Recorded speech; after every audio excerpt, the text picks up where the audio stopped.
రేపు తమిళనాడు వ్యాప్తంగా భారీ నిరసనలకి పిలుపునిచ్చింది కాంగ్రెస్ పార్టీ. నిరసనలకి చేయాలి అని చెప్పి ఒక లెటర్ కూడా రిలీజ్ చేసింది. ఉదయం 11 గంటల నుంచి లోక్ భవన్ ముట్టడి కార్యక్రమానికి పిలుపునిచ్చింది. గవర్నర్ బీజేపీ వైఖరిని నిరసిస్తూ ఆందోళన చేపట్టాలని నిర్ణయించింది కాంగ్రెస్. విజయ్ని సీఎం కాకుండా అడ్డుకుంటున్నారని కాంగ్రెస్ మండిపడుతోంది. ఇప్పటి వరకు గవర్నర్ నుంచి విజయ్కి ఎటువంటి క్లియరెన్స్ రాలేదు. 118 మంది సభ్యులతో రావాల్సిందేనంటూ గవర్నర్ చెప్పడంతో మెజార్టీ చూపిస్తేనే ప్రభుత్వాన్ని ఏర్పాటు చేయడానికి అనుమతిస్తామని గవర్నర్ చెప్పడంతో కొంత కాంగ్రెస్ పార్టీ శ్రేణుల్లో కూడా ఆందోళన వ్యక్తమవుతోంది. గతంలో కర్ణాటకలో యడ్యూరప్ప ముఖ్యమంత్రి అయింది ఎలా?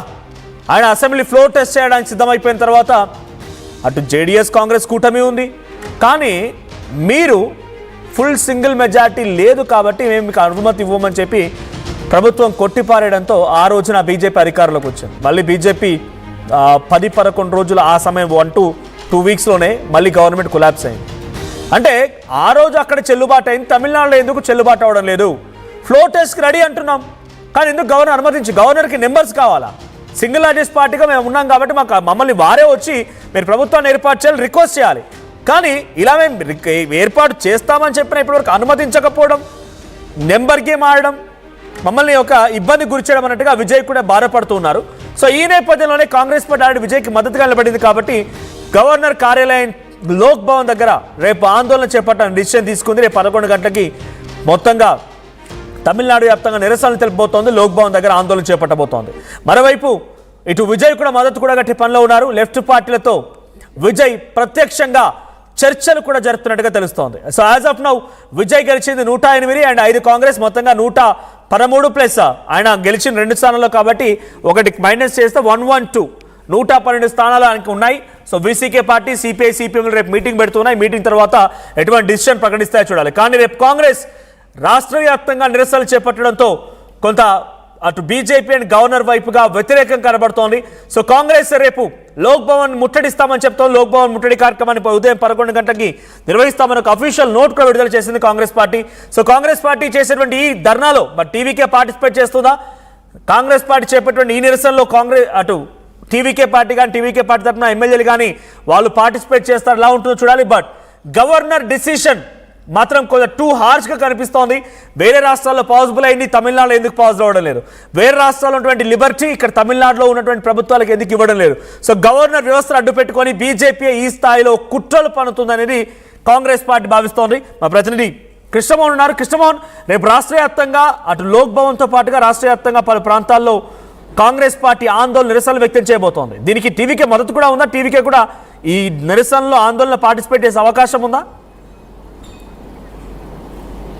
ఎస్ మనోజ్, ఈరోజు ఉదయం నుంచి ఈరోజు గవర్నర్ పరిపాలన లోక్సభ దగ్గర జరిగిన వ్యవహారం చూసిన తర్వాత ఈరోజు బేసిక్గా విజయ్ అభిమానులందరూ కూడా అక్కడ నిరసన తెలిపిన పరిస్థితి. ప్లే బోర్డ్స్ తర్వాత నిరసన ప్లే కార్డ్స్ అన్ని కూడా పెట్టుకొని కొంత నిరసన చేసిన చాలా ఎఫెక్ట్స్ అయితే కనపడ్డాయి. అయితే రేపు అఫీషియల్గా కాంగ్రెస్ తన నిరసనని వెళ్ళగట్టడానికి అఫీషియల్గా నిర్ణయం తీసుకుంది. ఎందుకంటే ఎక్కడ జరగని పరిస్థితి ఈరోజు తమిళనాడు గవర్నర్ వ్యవహరిస్తున్నారు.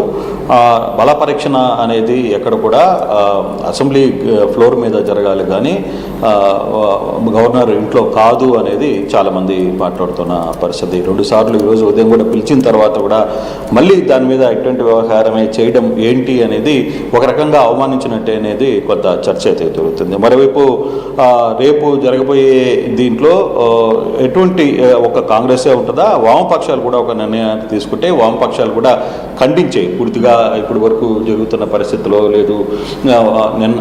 గవర్నర్ నిన్న వ్యవహరించిన తీరు, ఈరోజు వ్యవహరించిన తీరు మీద కూడా ఉదయాన్నే వాళ్ళు లేఖ కూడా బహిరంగంగా రాశారు వామపక్షాలు, తర్వాత ఇతర కొన్ని పార్టీలు కూడా. అయితే ఇది మొత్తంగా కలిసి చేస్తాయా కాంగ్రెస్, వామపక్షాలు, లేకపోతే ఇతర పార్టీలు కలిసి ఈ నిర్ణయానికి తీసుకునే పరిస్థితి ఉందా లేదా అనేది చూడాలి. అయితే ఇప్పుడు మాత్రం రేపు ఇదే నిరసనకి విజయ్ పార్టీ ఏ విధంగా రెస్పాండ్ అవుతుందో కూడా చూడాలి. వాళ్ళు కూడా బహుశా రేపు క్లియర్గా తమ విజయ్ అభిమానులందరూ కూడా నిరసనలో పాల్గొంటారా, కాంగ్రెస్ చేస్తున్న నిరసనకి వాళ్ళు మద్దతు పలుకుతారా? అంటే ఒకవేళ కాంగ్రెస్ అండ్ టీవీకి 2 కూడా ఈరోజు పొత్తులో ఉన్నాయి. 2 కూడా ఎలాగో కాంగ్రెస్ విజయ్ పార్టీకి మద్దతు తెలిపిన పరిస్థితి.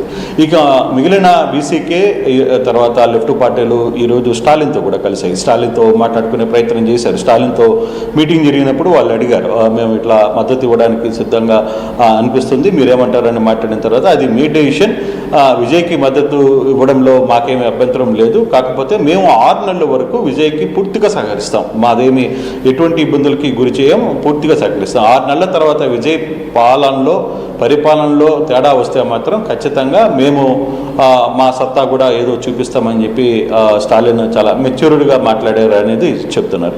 అయితే మరోవైపు ఇంకొక ఇష్యూ ఏంటంటే ఏఐటీఎంకే నుంచి విడిపోయిన షణ్ముగం నేతృత్వంలో నడుస్తున్న ఎమ్మెల్యేల పరిస్థితి ఏంటి, వాళ్ళతో చర్చలు జరిపేలా లేదా అనేది ఎందుకు ఆలస్యం అవుతుంది. వాళ్ళ దగ్గర దాదాపుగా 14-15 మంది ఎమ్మెల్యేలు ఉన్నప్పుడు ఎందుకు వాళ్ళని కలుపుకోలేకపోతున్నారు అనేది కూడా ఒక చర్చ. ఎక్కడో విజయ్ రాజకీయం చేయడంలో కొంత వెనకబడుతున్నారు. ఆయన తన కనుక్కున్న ఒక లిమిటెడ్గా ఉన్న వాళ్ళతోనే కలిసి వెళ్దాం, మ్యాజిక్ ఫిగర్ని దారతామని ఆలోచిస్తున్నారు తప్పితే రాబోయే రోజుల్లో జరిగే అంశాల మీద ఆయన పెద్దగా దృష్టి సారించలేకపోతున్నారు అనేది కొంత సీనియర్స్ మాట్లాడారు. At the same time Vijay దగ్గర కూడా కొంతమంది 1-2 సీనియర్ నేతలు తప్పితే మిగతా ఎవరు అంత సీనియర్స్ లేకపోవడం కూడా కొంత ఇబ్బంది కలుగుతుంది. ఒక స్ట్రాటజీ లేదు. అంటే బేసిక్గా ఎన్నికల నిర్వహణకి ఒక స్ట్రాటజీ ఉండొచ్చు, తర్వాత ఫలితాలు రావడానికి తర్వాత ఒక స్ట్రాటజీ, తర్వాత జరగబోయే ఇటువంటి సంక్లిష్ట పరిస్థితుల్లో కొందరు వెనక నుండి కథ నడిపించాలి, వెనక నుంచి కొంత రోళ్ళు చేయాల్సిన పరిస్థితి ఉంటుంది. అటువంటి వ్యక్తులు పెద్దగా కనపట్లేదు అనేది కొంత తమిళనాడులో కూడా చర్చ వినపడుతుంది. సేమ్ అదే పరిస్థితి జరిగితే ఇప్పుడు ఏం జరగబోతుంది అనేది కూడా చూడాలి. అయితే రేపు జరుగుతున్న నిరసనకి ఎంతవరకు మద్దతు వస్తుంది, రాష్ట్ర వ్యాప్తంగా మద్దతు పిలుపునిచ్చారా, టీవీకే రోల్ ఏంటి, టీవీకే రేపు అధికారంలో చేపట్టక ముందే గవర్నర్ మీద నిరసన వ్యక్తం చేయడానికి సిద్ధమైతే అసలుకి మొదటికి మోసం వస్తుందా? గవర్నర్ తన ముందుకు వెళ్ళి వీళ్ళ ఈ చెల్లుబాటు కాదు అని చెబితే తద్వారా వచ్చే సమస్యలు ఏంటి, ముఖ్యమంత్రి కాకుండానే గవర్నర్తో గొడవ ఎందుకు అనే ఒక పరిస్థితిలో విజయ్ ఏమన్నా ఆలోచిస్తున్నారా, టీవీకి నేతలు ఏమన్నా ఆలోచిస్తున్నారా అనేది కూడా కొంత చర్చ అయితే ఉంది. ఇప్పటికే కొంత ఎక్కువగా గవర్నర్ వ్యవహరించారు. విజయ్కి క్యాన్వాయ్ ఏర్పాటు చేయడం లేకపోతే క్యాన్వాయ్ తీసేయడం ఇటువంటి అంశాల మీద కూడా కొంత గవర్నర్ అత్యుత్సాహాన్ని ప్రదర్శించారు. డీజీపీని కొంత పోలీసు ఉన్నతాధికారుల్లో అధికారులను కూడా ఆయన కొంచెం గట్టిగా మాట్లాడారు అంటే గవర్నర్ కూడా ఇప్పటికే అటు శాంతి భద్రతలు ఎలా ఉన్నాయి, సమస్య ఏంటి అనే దానిపై నివేదిక ఇవ్వడం డీజీపీని ఆదేశించడంతో పాటుగా మీరు విజయ్ కాన్వాయ్ ఎలా పెడతారంటూ డీజీపీని కొంత సీరియస్ అనేది తెలుస్తోంది. ఆల్రెడీ సీఏ అటు chief secretary and DGP governor కలిశారు. అంటే ఆయన కానీ ఇప్పుడు గవర్నర్గా ఉంటూ ప్రభుత్వాన్ని ఆయన లీడ్ చేయబోతున్నారు, గవర్నర్ పాలన ఉంది అనే రకంగా అనుకుంటున్నారు, రాష్ట్రపతి పాలన కొనసాగుతుంది అనే భావనలో ఉన్నారు ఆయన. నిజమే అదే అనిపిస్తుంది మనోజ్. బేసిక్గా ఎవరైనా సరే ఏ రాష్ట్రంలో ఎన్నికలు జరిగినా, ఏ రాష్ట్రంలో ఫలితాలు వెలువడిన వెంటనే ఎవరైతే అధికారంలోకి రాబోతున్నారో లేకపోతే అధికార పార్టీకి దగ్గర ఉన్నారో అక్కడ పోలీస్ డిపార్ట్మెంటు తన డ్యూటీలో భాగంగానే సెక్యూరిటీని పెంచుతుంది. దాంట్లో పెద్ద విశేషం ఏం లేదు. ఇప్పుడు స్టాలిన్ దగ్గర ఉన్న సెక్యూరిటీ అక్కడ కాబోయే ముఖ్యమంత్రి కాబట్టి ఆయన దగ్గరికి సెక్యూరిటీ పెట్టడం అది ఆనవాయితీ, రెగ్యులర్గా జరిగే ఒక ప్రాసెస్. పోలీస్ డిపార్ట్మెంటు ఎక్కడ కూడా కొంత కంట్రోల్ చేయాలి. అక్కడ అభిమానులు వస్తుంటారు, లేదు అక్కడ నాయకులు వస్తుంటారు, అక్కడ ఏవైనా జరిగితే ఏంటిది మరి ఎందుకు గవర్నర్ బిహేవింగ్ చాలా ఆశ్చర్యకరంగానే కనపడుతుంది. గతంలో కూడా స్టాలిన్ చాలాసార్లు గవర్నర్ గురించి మాట్లాడుతూ అతను వ్యవహార శైలి కాదు, అతను ఒక మూసలో ఒక వ్యక్తి తర్ఫీదులో నుంచి బయటకు వచ్చిన వ్యక్తి అని కూడా ఆయన మాట్లాడిన పరిస్థితి.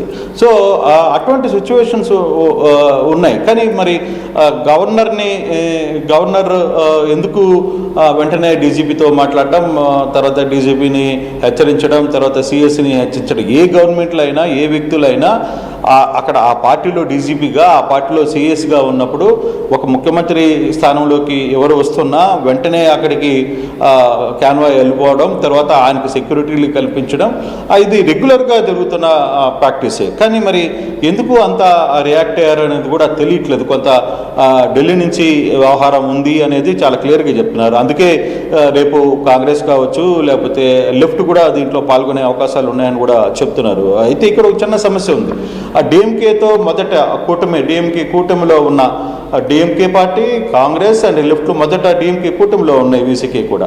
కానీ అయితే ఒక్కసారిగా కాంగ్రెస్ వీళ్ళు ఎవరికి చెప్పకుండా వెళ్ళిపోయి నేరుగా విజయ్ని కలిసేశారు. మా 5 మంది మద్దతు మీకు అన్నారు. అక్కడే లెఫ్ట్కి కూడా కోపం వచ్చింది. లెఫ్ట్ పార్టీలు అరే మనందరం కలిసి కదా డిఎంకేతో వెళ్ళాం, మరి మీరు మాకు ఎందుకు ఇది చేయలేకపోయారు, మా మద్దతుని ఎందుకు కూడగట్టుకోలేకపోయారు అనేది వాళ్ళు అడుగుతున్న ప్రశ్న. రెండవది డిఎంకే కూడా క్లియర్గా కాంగ్రెస్ మీద ఆర్గ్యుమెంట్ చేయడానికి కూడా ఒకటే కారణం, ఏంట్రా బాబు అసలుకి మేము మీకు ఎంత సపోర్ట్ చేసాం, ఢిల్లీలో కావచ్చు లేకపోతే ఇక్కడ కావచ్చు ఎంపీలు గెలవడంలో కావచ్చు మేము అంత సపోర్ట్ చేస్తే మీరు కనీసం మాకు కూటమి ధర్మాన్ని పాటించలేదు అనేది కాంగ్రెస్ మీద మాట్లాడుతున్నారు. కానీ ఈరోజు ఇంత జరిగినా కూడా స్టాలిన్ తన మెచ్యూరిటీని చాలా క్లియర్గా మెన్షన్ చేశారు. ఆయన క్లియర్గా ఒక మాట చెప్పారు, మీరు వెళ్ళొచ్చు, దాంట్లో నాకేం అభ్యంతరం ఏం లేదు, అది మీ ఇష్టం, కానీ నేను 6 నెలల వరకు మాత్రం ఖచ్చితంగా విజయ్ ప్రభుత్వానికి కూడా నేను సహకరిస్తా. కారణం ఏంటంటే ఆయనకి ప్రజలు మ్యాండేటరీ ఇచ్చారు, ఆయన్ని గెలుపుకి ప్రజలు తీర్పు ఇచ్చారు. ఆ తీర్పుని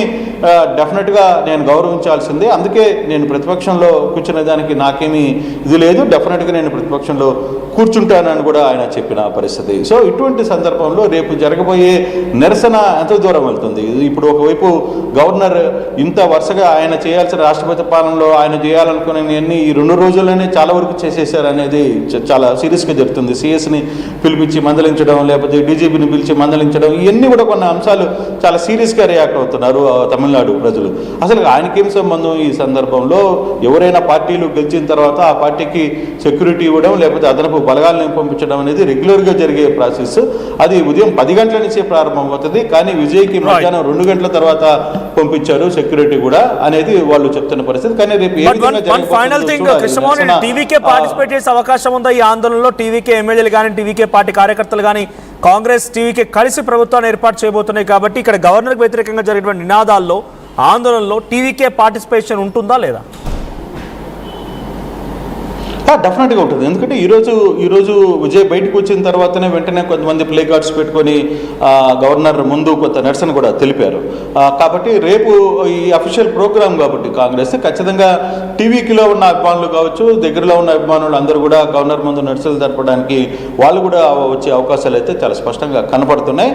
బట్ ఎనీ టైం రేపు పోలీసు బలగాలను కూడా పెద్ద ఎత్తున పెంచుతున్నారు. ఎటువంటి వాంఛనలు జరగకుండా, లోక్ భవన్ ముందు ఎటువంటి ఇష్యూలు జరగకుండా ఈ వ్యవహారాన్ని జరపడానికి చాలా గట్టిగా వ్యవహారాన్ని అయితే చూసే ప్రయత్నం అయితే చేస్తున్నారు.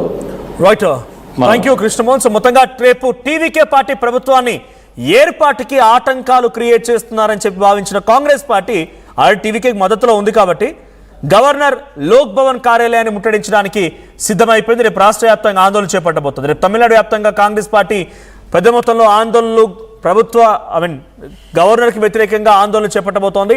అటు గవర్నర్ కూడా ఇటు తమిళనాడు డీజీపీని తమిళనాడు రాష్ట్ర చీఫ్ సెక్రటరీని కూడా ఇప్పటికే ఆయన దగ్గరికి పిలుచుకొని మాట్లాడినట్టు తెలుస్తోంది.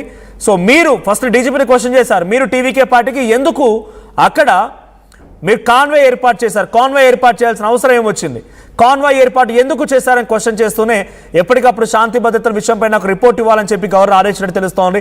ఒక రకంగా రాష్ట్రపతి పాలన కొనసాగుతుందా అన్న చందంగా గవర్నర్ బిహేవ్ చేస్తున్నారనేది అక్కడ పొలిటికల్ సినారియో కనబడుతోంది. పొలిటికల్గా అటు విజయ్ని కూడా కావాలనే గేమ్ ఆడుతూ కుట్రలు చేస్తున్నారనే పని అని చెప్పి టీవీకే పార్టీకి మద్దతు నిలబడేటువంటి ఆ పబ్లిక్ కూడా అనుకుంటున్నారు. సో మీ అభిప్రాయం ఏంటి? విజయ్ని కావాలని టార్గెట్ చేసే ముఖ్యమంత్రిగా అవడానికి అడ్డంకులు క్రియేట్ చేస్తున్నారా, ఆయనకి ఆలస్యం క్రియేట్ చేస్తున్నారా? మీ అభిప్రాయం ఏంటో కామెంట్ చేయండి.